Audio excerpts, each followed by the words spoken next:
Hey everyone, and welcome to our Data Products and Visualization Tools webinar. We're going to go ahead and get started. We have a lot of really great information for you today. And first, I want to introduce our presenters. We have an amazing panel of presenters today from 3 different organizations.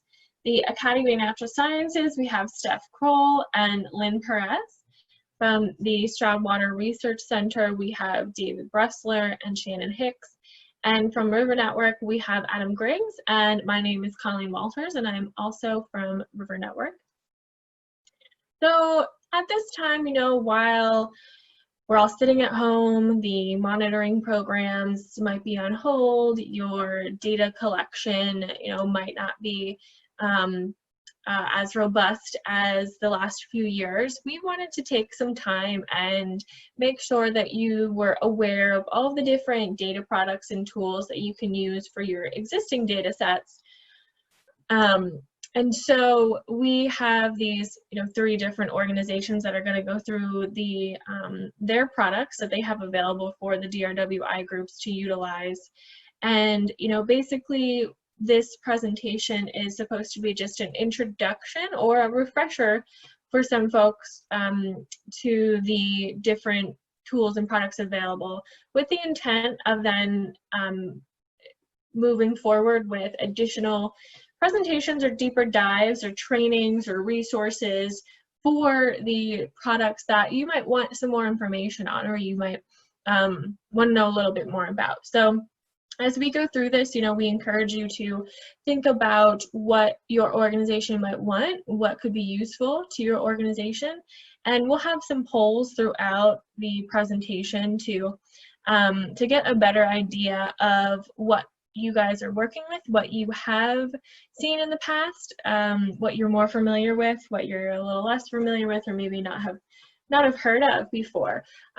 So we are going to take some data for ourselves, and then at the end of the presentation or after the presentation, we will get together and see how best we can provide you with the products that you need and the resources that you need to develop and produce these products. So our agenda today, we're going to start off with Academy of Natural Sciences. They're going to talk about their available data, customizable data communication products, and project and metric tracking tools. And then we'll move to Stroud Center, where they will talk about EnviroDIY and Wiki Watershed tools. And then we will talk to River Network. They will talk about their data visualization tools and storytelling. Thank you, Colleen. I'm happy to be here today to talk to all of you. It's really nice to see a bunch of familiar names and faces, I'm sure. It's just kind of refreshing because it's been a while. We've all been working from home. And so here we go. All right, I'm jumping in 2 feet with a pretty complicated systems map here. What we're looking at is the DRWI ecosystem of digital tools. And I'm starting off with a slide for the purpose of just kind of setting the tone and stage for the rest of the data products and resources that you'll see for the rest of the presentation today. We have a series of kind of like core functional teams within the DRWI, ranging from, just looking at this list here on the right. This is ranging from the technical user group or the TUG, the metrics user group or the MUG, the outcome metrics committees, which is run by Steph Kroll, a GIS modeling group, which is facilitated by the DVRPC, just general output reporting, comms and storytelling, and then our impact assessment teams. All of this to say that what you'll be, the products and the tools that you'll be seeing today all kind of fit within these major bins. It's water monitoring, watershed modeling, project tracking, metrics tracking, and then just kind of like baseline GIS, which drives a lot of the decision making that we do within the DRWI. All of these different components tie together in the context of output reporting, comms and storytelling, and impact assessment. And so we're going to be running through the tools to kind of figure out how all of this connects to one another. So today I'll be talking about just 3 three significant projects that I've been working on in the context of the DRWI. The first that we'll be talking about today is FieldDoc. It seems like some of you, 22% of you, are familiar with FieldDoc and what the platform can do. We use FieldDoc for tracking capital and operational projects within the DRWI. And that's to say projects that are specifically funded through the Delaware Operational Fund, Delaware River Restoration Fund, which is being funded through NIFWIF, and then the Delaware River Protection Fund. And that's inclusive of all of the protection work and the three major grant tracks that fall within there. So that's forest land capital grants, farm buffer, and then transactional grants as well. All of these projects, kind of beginning at phase 2 and up until now and looking forward, all these projects are being entered into FieldDoc, and the system is used as a creation and management system for projects, for all DRWI projects. We manage these, for every single project, we manage metrics and specific targets. So targets that are related to a specific project, but also to where that project falls within. So that's specific to a focus area or a cluster geography. So within FieldDoc, you're able to not only see where a project is happening, the parcel that it sits on, but you're also able to see the practices that are happening on a particular parcel of interest, and then the impact that project is happening on the ground. In terms of metrics that are tracked, we have what are called performance and outcome metrics. Performance metrics are kind of, I don't want to call them qualitative, but they're a little bit more qualitative. We're tracking things like acres of wetland, protected, acres of active river area, acres of forested land.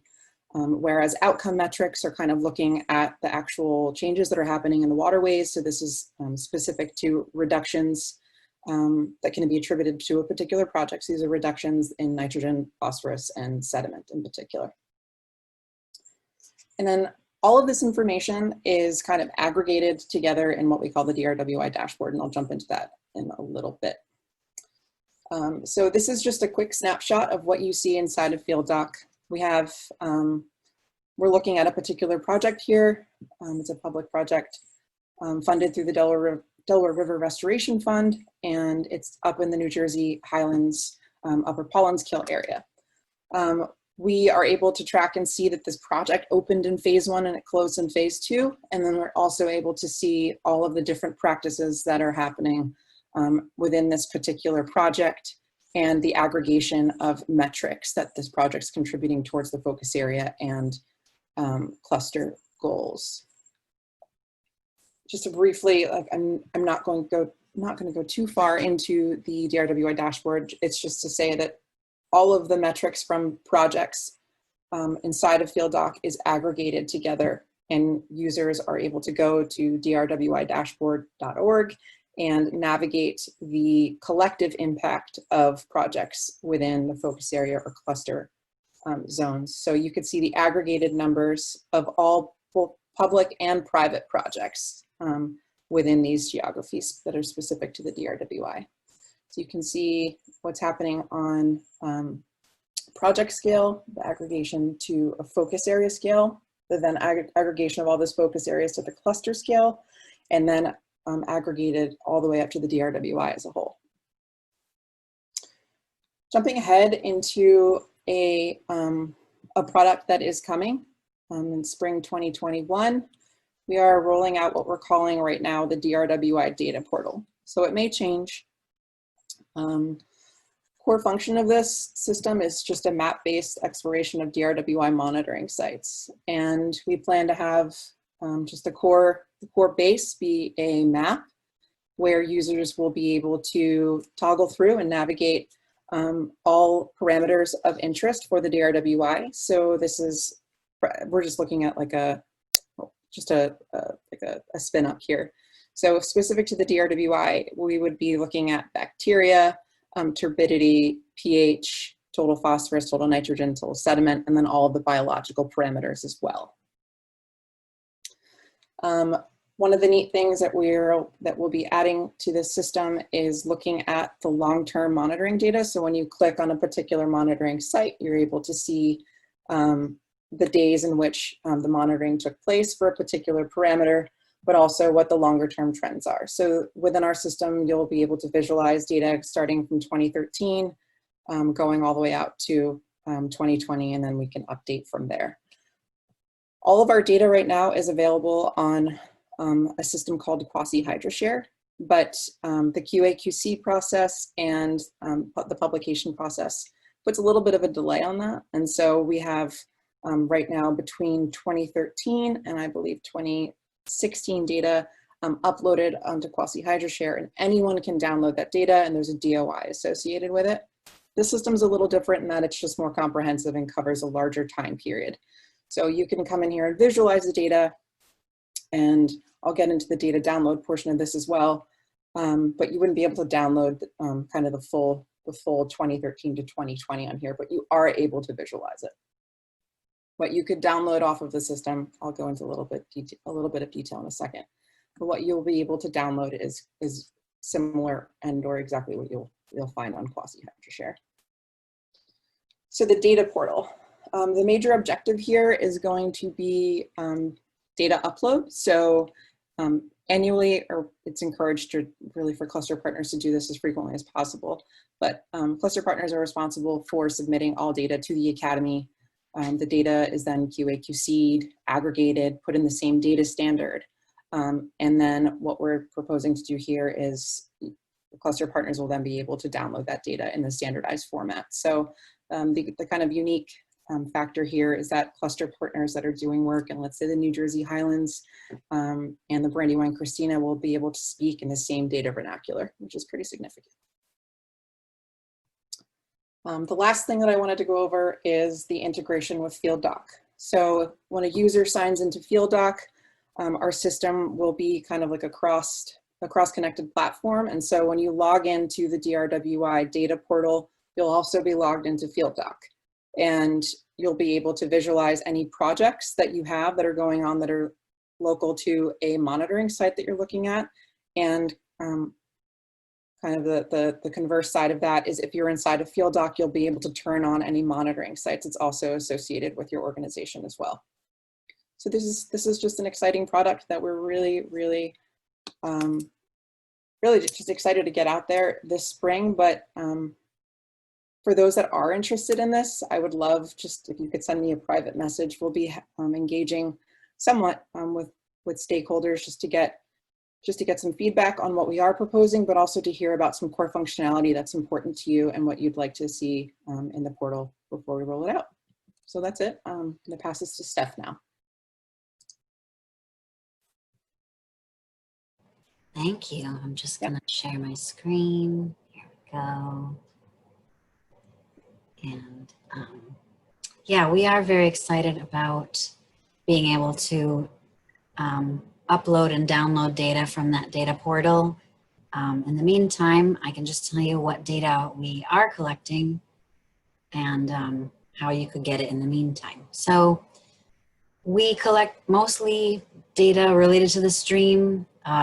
This picture is just showing riparian, which is the area along the stream. I think a lot of you already know that, but that forested or not forested area on the banks is the riparian area. So we characterize that. We characterize the in-stream habitat, and then we also collect a water sample and analyze it in a lab for many components, but the main ones that we tend to be interested in are nitrogen and phosphorus compounds. Total suspended solid is basically like the sand and dirt that's in there, and you can think that's important because it's running off of roads and forests and fields into the streams. And then some of the major ions like calcium, sodium, chloride, magnesium give us ideas about salt application or inputs to the stream or things like that. Thanks, Krista. I see your question. We use the Weightable Stream Assessment by the EPA, which is kind of a long transect-based habitat assessment. And then we also use the classic Rapid Biological Protocol Habitat Index, which I'm sure a lot of you, when you see the word undercut banks, you're thinking epifaunal substrate category.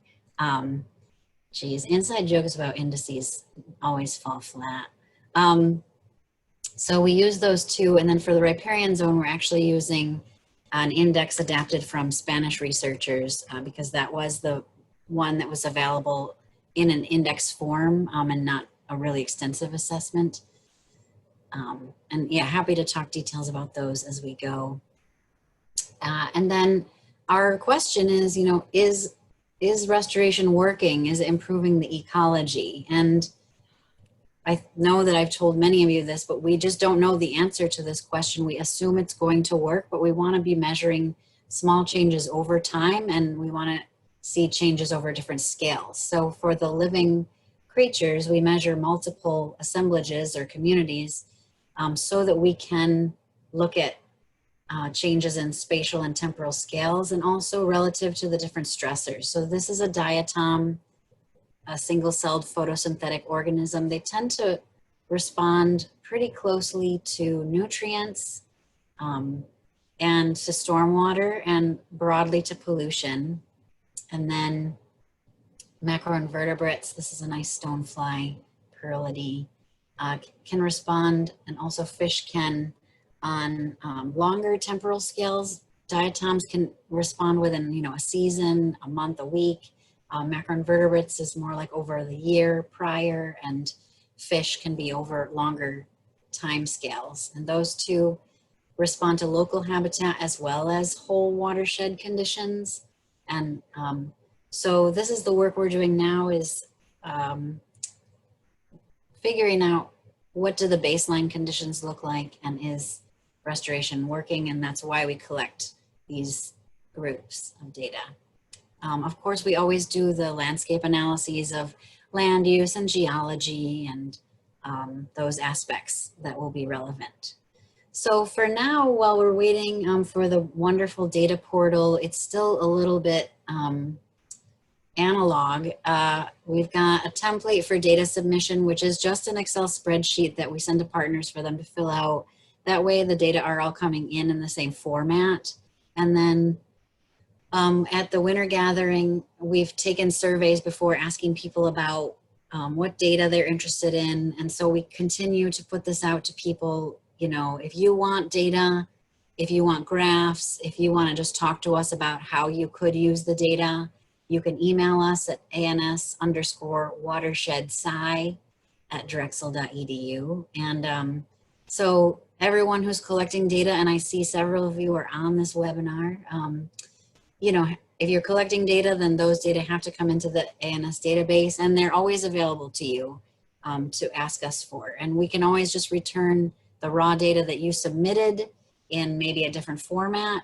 But people tend to want graphs and maps. So here is a site in the New Jersey Highlands, it's the Upper Pollenskill, where we looked at total nitrogen and phosphorus during this time period, or macroinvertebrate IBI scores. So we're always happy to hear how you might want to use the data, and I believe we'll ask you a little bit about that, and to create a product that is helpful to you. That said, if you're in the DRWI and you are on Basecamp, which we love and hate, there is a subgroup called Data Products and Communications. And if you want to join these discussions, you can just send me a message anytime.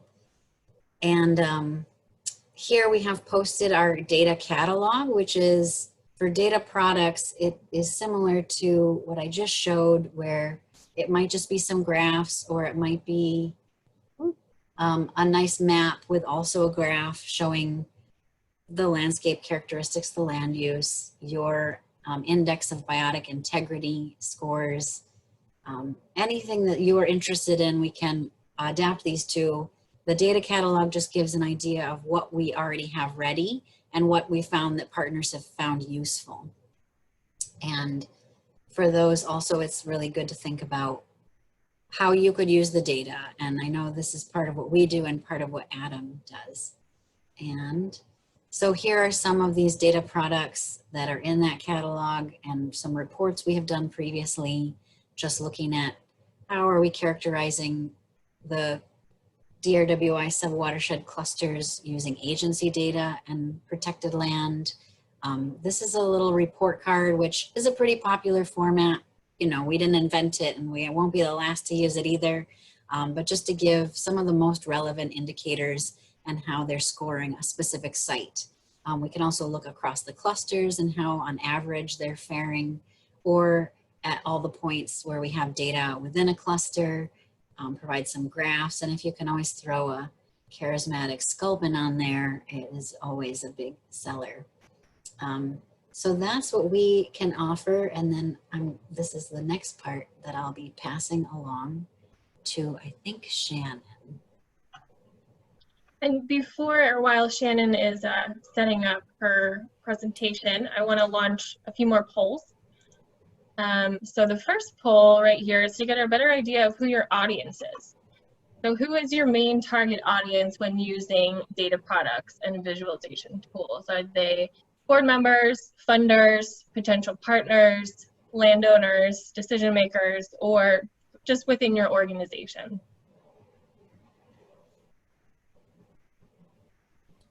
All right, we have some votes coming in.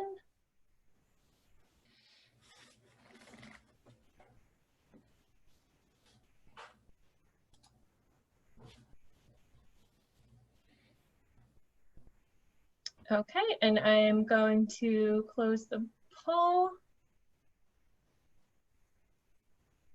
So it looks like the highest percentage, 64%, has audience of decision makers, and then funders and within your organization. So thank you for that. That's really helpful. Let me share those results. And then let me put up another poll. Just a quick and easy one. So when considering your organization's needs, which type of product would be most helpful? Something like a customizable data product, or a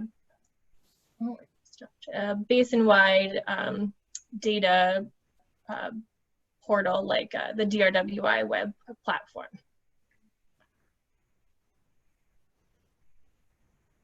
Okay. That one, a few more seconds.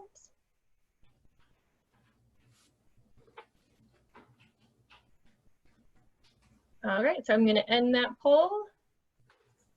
And Shannon, please take it away.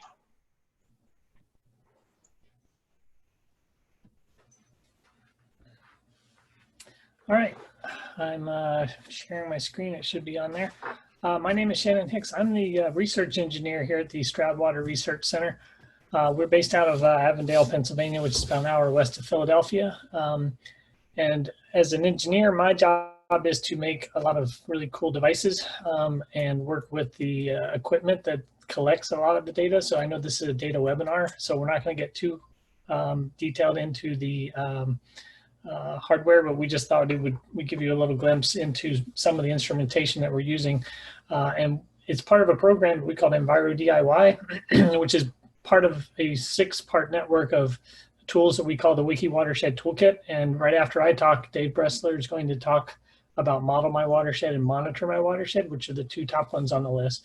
But I'm going to just kind of give you a brief intro to EnviroDIY, which is basically a community of just do-it-yourself enthusiasts who want to lower the entry cost to taking environmental monitoring with low-cost equipment and devices that we can put in the stream to collect data.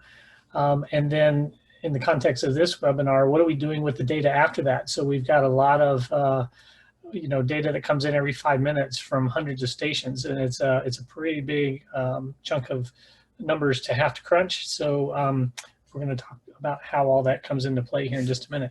So EnviroDIY is mostly a website. It's a kind of a community, but we usually use the forum at EnviroDIY.com or .org, excuse me, to, if you haven't been there recently, this is what the website looks like now. If you scroll down, it looks kind of like this. There's forum posts and blog posts, and we have some tutorials. There's links to videos. We share our GitHub code online so that you can program this board right here. This is the EnviroDIY Mayfly data logger. So it's a low-cost microprocessor user programmable circuit board with memory cards and sockets for connecting sensors and radios and cell phones and all sorts of stuff, and solar panels. And what we do is we teach workshops for people. I've taught 10 and 12-year-olds. We've taught college people. We've taught agencies and companies from all over the country, and actually internationally I've done some workshops. So we've taught these multi-day workshops to hundreds and hundreds of people all over the place, both inside the classroom with hands-on instruction on programming the circuit boards, but also with the outdoor component of how do you install this in the stream and perform maintenance and QA, QC. So it's a pretty big list of things that we do, but we've done a really good job of coming up with a curriculum and all this supporting documentation and diagrams and code and videos and tutorials and all sorts of stuff to train everyone how to do this themselves. And what you're left with at the end of it is a sensor station that looks similar to this. On the picture on the left, you see our typical sensor bundle is a CTD and turbidity sensor. And on the right is what it looks like inside the case. There's a small circuit board with a battery and a solar panel on the top. And in the case there, it's got a cell phone module on it that will transmit the data to a website, usually in 5-minute intervals. And it costs about $6 or $8 a month for the data plan. So it's fairly low cost. The sensors that we put in the stream, this is the CTD sensor. It measures the connectivity and temperature and depth. We also have a turbidity sensor, which is an optical sensor, which just looks at the amount of sediment in the water, suspended sediment. And we use other sensors with these Mayfly stations. We've used dissolved oxygen sensors, soil moisture sensors, and a wide variety of commercially available and even homemade sensors. But when you've collected all of that data, this is what it typically looks like on the memory card or transmitted to our website, where you have basically time series data every 5 minutes with the concentration or the measured values of these different parameters. So coming up with a way to visualize data from all of these stations gets to be a pretty big chore. But the other thing with that is not just for the maybe quarterly or annual data summary that a station owner might do, but it's very, actually most of the time it's pretty vital that the station owners or the station managers keep an eye on the sensor readings, at least on a weekly basis, sometimes even more frequent than that, depending on the watershed or the area that they're monitoring. So having an online real-time data visualization system is extremely important, so that people know if they need to go out and clean their station or change a battery, or if a station has been damaged or stolen or something like that. So we came up with a data management system years ago that would allow for easy online real-time data visualization. And it has grown now into a bigger platform, which we call Monitor My Watershed. And that's the online platform that Dave Bressler is going to talk about now, where we're able to host the real-time and host and display the real-time data, but it also allows you to do the time series analysis and some other really cool tools and tricks that Dave's going to talk about right now. So I'm going to stop my screen share, and Dave will take over talking about Monitor My Watershed. Okay. Thank you, Shannon. There we go. Okay, so as Shannon described, these EnviroDIY monitoring stations are feeding into the Monitor My Watershed data portal. So what is Monitor My Watershed? Shannon led us into this, but Monitor My Watershed is a data portal that allows you to share and explore do-it-yourself environmental monitoring data. It currently hosts EnviroDIY sensor data, and it also hosts LeafPack network data. That's more in development right now. The EnviroDIY part is a little further along, but as we move forward, it is going to be hosting LeafPack network data as well. So some key points here. It's a data portal. It's receiving data from all of the stations in this EnviroDIY network. It provides data visualization and data summarization. It is publicly accessible, so you don't need an account or a login or anything to get in there and look at data. Station owners do have some privileges to edit their sites and change things around a bit. But as far as accessing the data at each station, you just go in there and access it. So receiving the continuous data from EnviroDIY, that's done in two ways essentially, online and real time. So in those cases, that's what Shannon was focusing on. In those cases, the data are being transmitted via cell signal to Monitor My Watershed. So there's a little cell module inside the logger box that's attached to the Mayfly board that Shannon pointed out, and that transmits the data to the data portal. There's also an option if you're not able to get cell communications, you can just take the data from the SD card in the station and manually upload it to the site, in which case it'll be online, but not real time. So as I pointed out, these stations are taking the data, which are being logged to a SD card, which is right here. Further webinar, we can go into a lot of detail here about some of these details, but data are logged to an SD card, and then they are transmitted to Monitor My Watershed, and you'll have this. Last little bit right there. Yeah, I just need a Yeah, 6-inch that's piece. all. I'm running low, but there's a whole bunch down in the, you know, the copy room. Shannon, you might want to mute. So when you go to Monitor My Watershed, you're going to click on Browse Sites is the easiest way to do it. This is the screen you're going to get. So you're going to click Browse Sites. It's going to take you into this map of all the sites across the country. There are sites across the world actually, but you'll see most of them are concentrated right here in the Delaware Basin. You'll see the legend here. It tells you how live the data are, dark green, and they're totally live, and you go down from there as far as how current the data are. You have some filters over here that you can work with. If you click on one of these sites, it takes you to that site's main page where it gives you site information, gives you station owner and the organization that owns it, latitude and longitude, an interactive map. And then if you scroll down on that same page, what you have is these different panels for each of the different parameters coming off of the sensors. So here we've got water depth, conductivity, temperature, turbidity. You'll see at each one of these, it tells you the last observation. So this is where Shannon was mentioning about checking the stations. You can check this and see the last time data were transmitted. So this is a 72-hour display. These let you access the data in different forms. This is what I'm going to describe here. This is access to the time series analyst, where you can really start to visualize and summarize the data. So if we click on that time series analyst button, this is what you get. You can bring in any number of different parameters from different stations. Here you'll see I've got the 3 parameters from the CTD sensor: water depth, temperature, and conductivity. You can see they're listed here. You can see the stream that they're from.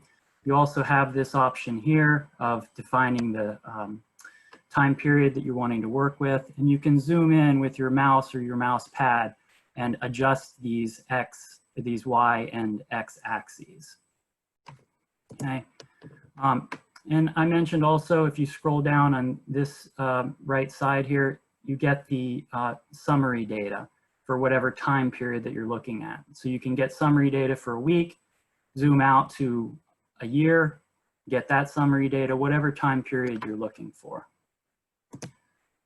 You can also, in addition to overlaying different parameters on one another from one site, you can overlay different sites. So here we've got 2 sites on Valley Creek. This is the downstream station. This is the upstream station. This is water temperature. And you can see this ability to overlay sites really allows you to do nice comparisons. So you can see here in a recent storm, there was a flush of warm water between the 2 stations, and there was a real warm flush. This is a trout stream, and you can see it rose almost 4 degrees during that quick storm flush of warm water. So that's Monitor My Watershed. There are lots of help resources. There is a full manual. There's a quick guide. There's some data patterns, guidance, and there's a video playlist with a long extended video. It's about an hour, and there's also about a 15-minute video. Kind of just walks through usage, and then there are lesson plans and such available. And I'm going to move into Model My Watershed now. So you can see Model My Watershed is another Wiki Watershed toolkit. It's it's a lot about landscape and modeling influence of landscape on stream conditions, water quantity, and water quality in the form of sediment, nitrogen, and phosphorus. There's all of these different base layers that it's scrolling through: streams, temperature, precipitation, elevation, slope, soils, and land cover is a really useful one. So what is the Model My Watershed? A watershed modeling app that enables citizens, conservation practitioners, municipal decision makers, educators, and students to analyze real land use and soil data in the neighborhoods and watersheds, model stormwater runoff and water quality impacts using the models. And you can also compare how different conservation or land development scenarios are going to affect water quantity and water quality. So I'm just going to go into that in a little more detail here. So these are all the different layers. I mentioned some of them. Some of the new layers that have been added in: protected areas. So that's all the areas in the Delaware Basin that are like state parks, recreational areas, protected areas. There's an active river area layer that is really useful. It's kind of like a riparian zone area. You can actually use that for delineating land use within those active river areas. So that's a really nice new function. Another function is you can create your own projects, and they're essentially, when you just start working in there, it automatically creates a project. You can label that project, you can work on it, and you can also share it with others and allow others to access that. So there's two types of models that we get into with Model. There's the site storm model, which is a modeling for a 24-hour storm. These are the models that it's based on. And then there's also the multi-year model, which produces data for an entire year. Okay, so you've got a 24-hour model and you've got a year model. And then, like I mentioned before, you can just compare, you can model changes. You can change land use, you can change conservation practices, best management practices, and see how things change. And I'll get into that a little bit. Here's just just kind of a taste of what you get into when you go into Model My Watershed. This is the opening screen. You just click Get Started. Here are all your different layers that you can work with. This is a really useful layer. This is the Delaware Basin high resolution network. So it's just for the Delaware Basin, but it has the smallest of the small tributaries. And this is just an intro, so I just want to point out the one really, what I find really useful feature is this delineate watershed function, in which, well, first I guess I'll point out this, I wanted to point out this land use layer. This is 2011, but this really is nice because you can go in there and you can look in your watershed and you can really get a good idea of red is bad. I mean, red is, the redder it is, the more highly developed it is. So there's a lot of layers in there that you can work with, soils and elevation. But if we click this delineate watershed button, and it will load. Uh-oh. Something is happening with my, hold on, I'm going to stop sharing for a second because something's happening with the Google Drive. Share again. Uh-oh. Hold on. Bear with me here.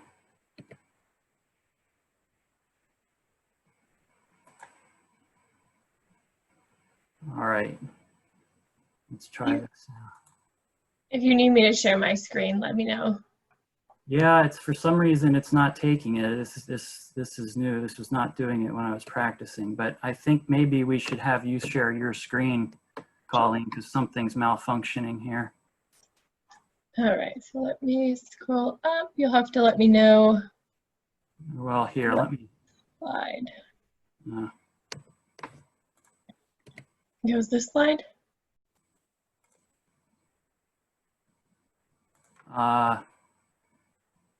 yeah, well, we can start on that slide, sure. Sure, why don't we just start on that slide? Okay. So, okay, so that's the stream layer. So next slide. Okay, that's the land use layer. So next slide. Okay, so we're getting to this just a little bit on these two models. So there's a site storm model, which gives you 24-hour storm estimates. So as I mentioned, you're going to get water quantity. With it, from a certain storm, a 1-inch storm, it's going to divide it up into infiltration, runoff, and evapotranspiration according to current landscape characteristics. It's also going to tell you about how much total suspended sediment, total nitrogen, total phosphorus are moving during that 24-hour storm. The multi-year storm is a 1-year estimate. It's going to do the same thing, but it's going to give you a 1-year estimate for water quantity, infiltration, runoff, evapotranspiration, and water quality, total suspended sediment, total nitrogen, and total phosphorus. Next slide, please. So this is the delineate watershed function. So if you're on the land use, well, if you choose land use to look at, we're looking at land use here. So I basically just use that delineate function and dropped a point. And it automatically delineates a watershed upstream of there. And it gives you, it quantifies the land use within that area. Okay, so and it quantifies, you see across the top there on the left, it has streams, land, soil, terrain. It quantifies all of those different layers within that delineated watershed for a 24-hour storm. Okay, so slide. And you can compare, you can change that setup. So here what I did is I added in a high density land use as if that watershed was going to have a big residential development in place. I changed 30 acres worth. And we see how, for instance, the runoff changed. So you can see runoff increased with that amount of high density residential land use. And you can see in the upper right, you can toggle the precipitation and it'll automatically adjust for different amounts of rain in a 24-hour storm. Okay, so next slide. And I basically just did the same thing here for the multi-year model. So this is a yearly estimate where I changed about 30 acres of forested land into developed land, and it gives you an estimate for the whole year. So you can see on the left there, it gives you total loads. This is for water quality, I have it on. It gives you total loads of sediment, nitrogen, and phosphorus. And you can download those numbers. And you can also, excuse me, next slide, please. Colleen, I keep trying to advance the slide myself. So here I did the same thing where you can compare the new scenario to the current conditions. And so again, I changed 30 acres of natural land to 30 acres of development. And you can see that sediment increased by over 3,000 pounds for the year. And you can go to next slide, please, Colleen. And so again, there's plenty of help resources on Model My Watershed. Just go into that model-help section. There's a very technical manual that you can consult, and there's technical documentation on each of the 24-hour site storm model as well as the multi-year model. And there are also one of the bullets under general resources there. It says video tutorials and webinar recordings. That has multiple webinars, a lot of them done by Dave R. Scott, that pretty much are a walkthrough of functionality of Model My Watershed. And next slide. And so then, you know, all this stuff is for free. all these wiki watershed tools. There's generally help resources for all of them. Colleen mentioned we're going to have more detailed webinars on some of these products that we're talking about. So I guess you can stay tuned for more detail on those. And that's the end of my section. Okay. Colleen, you want to just hang on to controls since you're there already? Yep. Okay. So I'm going to try to be quick to see if we can save a few minutes for a couple of questions. But as you guys can see, I think the Delaware watershed is probably the most well-provisioned watershed I know of as far as data visualization products and support. That we just got to take a look at. But for as developed as these tools are, the one thing that we'll never be able to do necessarily is have the familiarity that you have of your watershed and be able to tell the story of your watershed and your restoration work the way you can. And so folks are always going to be interested in doing their own kind of data exploration, and there's been some recent development in some tools, free online tools in the last couple of years that are really making kind of storyboarding and telling the story of your water data and your watershed restoration work to be in really compelling formats. So why develop custom tools? Again, to tell the specific stories of your work to your community. Most of these tools, they're embeddable on your website so that you can have that public-facing view to your constituents and your community members and have them visiting your website to see the work that you've been doing. Just get greater use out of your hard-earned data, and I'll add a couple others. It's just fun to do your own data exploration and to take a look and dig in. And also to take advantage of some of those products that ANS can build for you guys, particularly around the indexes and the IBIs. I'm realizing looking at that you guys might not even necessarily know what to ask for right off the bat. So doing a little bit of your own data exploration and seeing what relationships are inside your data would really maybe help inform what things you might want to ask for to get a very high quality product that then you can then share with your community members and your stakeholders. Go ahead, Colleen. So how are these custom data visualization tools supported in the Delaware and the DRWI? I think one of the most important things is machine readable data sets. So basically what that means, both the data template that you guys submit data to ANS with, and if you ask for data from them, the shape of the data that you get that back in. In addition, the data downloads that you can get from Monitor My Watershed or the EnviroDIY network from your station sensor data. All of these data sets are well managed for you already, and they're in formats that we call machine readable for the most part.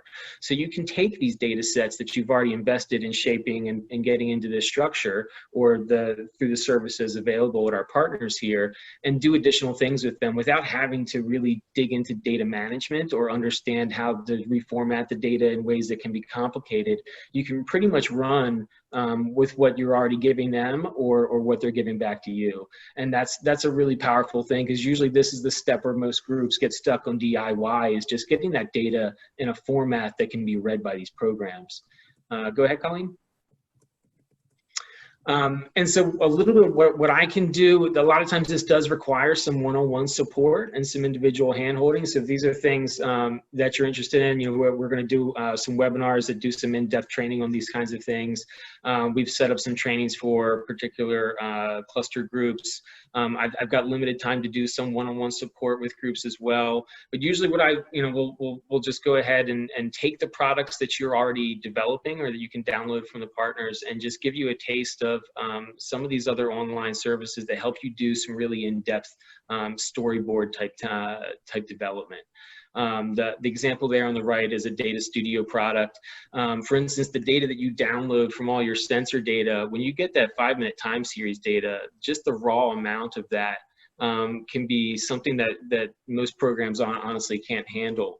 So I can show you how to take all of that and digest it down a little bit into something like daily time series statistics, like a daily max or a daily min. And then that's a lot less data that you can use to then plot and look at years of how that sensor's been collecting data for you.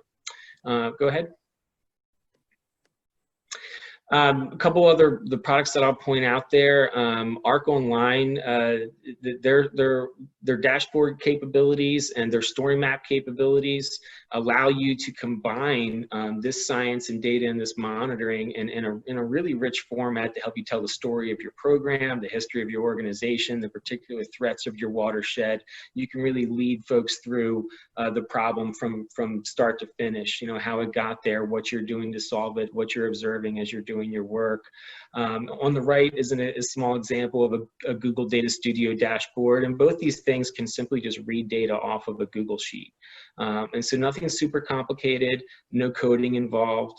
And usually the products that I try to teach groups are always either free or they have a nonprofit license, usually try to do no coding and just usually things that are embeddable on your website. So something that you can then take and put on your website to demonstrate. Go ahead. Yeah, all right, one more. And I think, yeah, that's about all I had today. So I think we've got one more poll. And we just want to know this was an introductory webinar today. We realized that there are so many products out in the Delaware that we wanted to make sure that all of us got here and just make sure you guys are aware of what's out there. And we want to have some sense of, in follow-up webinars, which of these products do you want a deeper dive on how to access and develop and make better use of.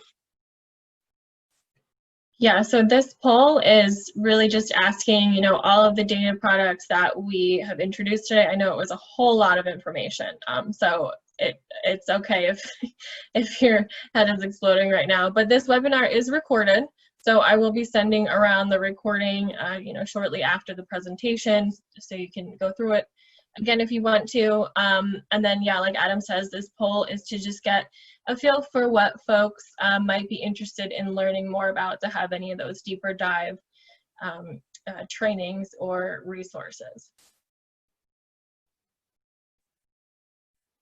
And I know we have some questions in the chat. We have about 5 minutes to answer some questions. And we can get to that in just a few seconds while folks just finish up the poll here.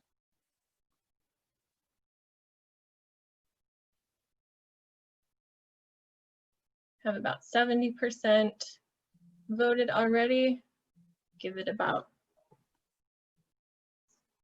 5 more seconds. So I'll close it in 5, 4, 3, 2, and 1.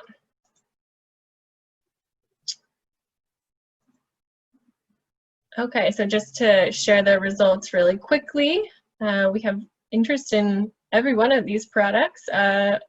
Most interest in storytelling tools and data dashboards and ANS data products and Wiki Watershed. So we have a lot of interest in everything, which is wonderful. So we're going to take that information and we will work together to get you all some more resources. And here are contact information for everyone. And now I want to go to the chat. I can't actually see the chat. If anyone wants to shout out any of those questions and answer them, please feel free.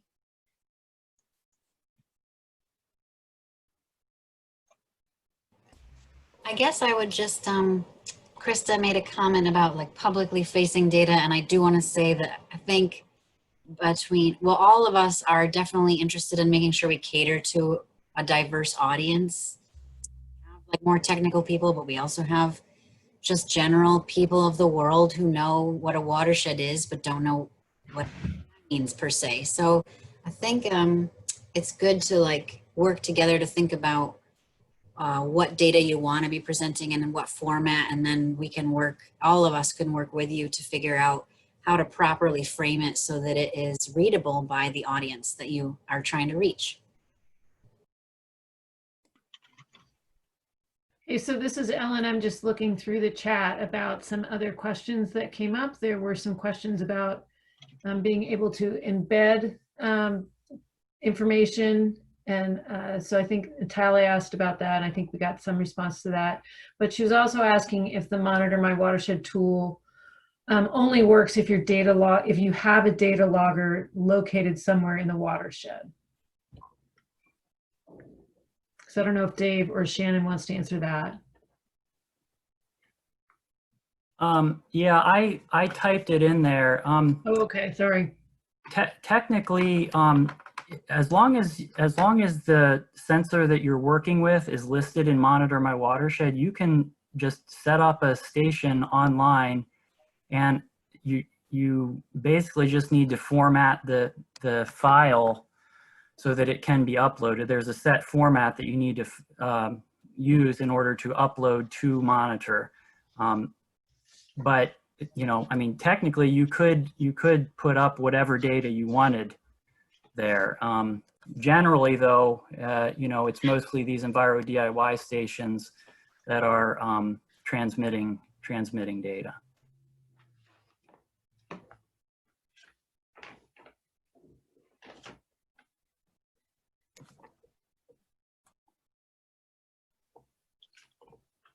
And I also did comment on Paul Rissette's question about the quality control and such with the stations. And Dave, Lynn had an excellent question for you about interoperability. So if users upload data to the Quashi Hydro Share platform, can they then pull that data into Monitor My Watershed to analyze?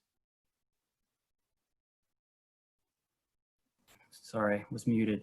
That's a good question.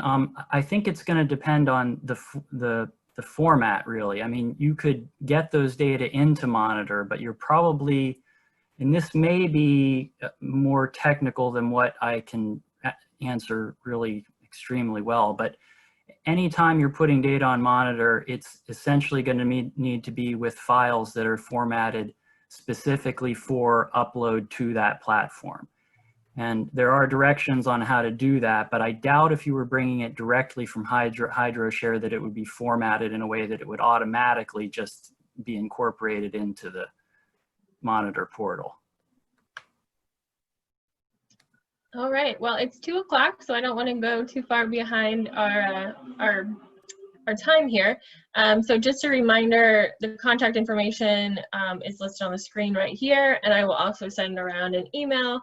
I put a survey in the chat just to let us know how we did on today's webinar, and we will be in contact for additional resources and additional follow-up webinars. So thank you all so much. We appreciate you being here, and I hope you have a great rest of your day.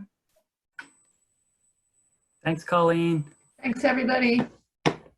Thank you. Oops. Good seeing you.